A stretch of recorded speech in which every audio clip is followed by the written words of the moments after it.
inspiring other team members, proactively taking charge when necessary, value team success over above self-interest, actively looking at working through teams.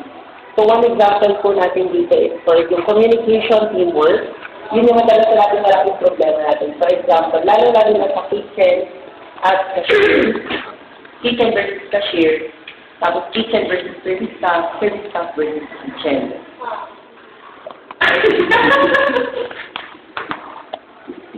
Patay mo.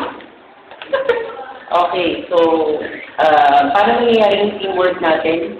So, for example, nag-punch si cashier. And then, may request si customer na punching si cashier na SOP rice or service ice. Special order yung plain rice natin ay yung chicken loyal to 16 rice. So, ipapangil sa mic. Dapat, narinig yun yung kitchen. And then, pag ilabas si kitchen yung product, may kita niyo yung service staff na plain rice yung order ng customer sa kanyang ibibigay. Kasi, for example, plain request si customer at egg fried rice yung nilabas natin na kasama na yung order.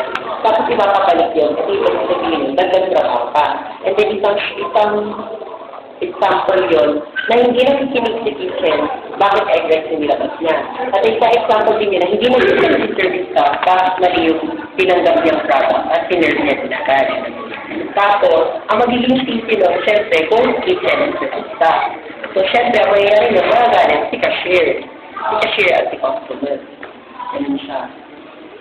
Okay, so yun yung nangyari sa teamwork natin. Kung sa teamwork din naman, gusto din yung alalay natin yung nakausapin natin, mapapakaw na for example, ako, napakasilan ng student ako. Tapos magsusumbong kayo sa mga kasama ko. Tapos,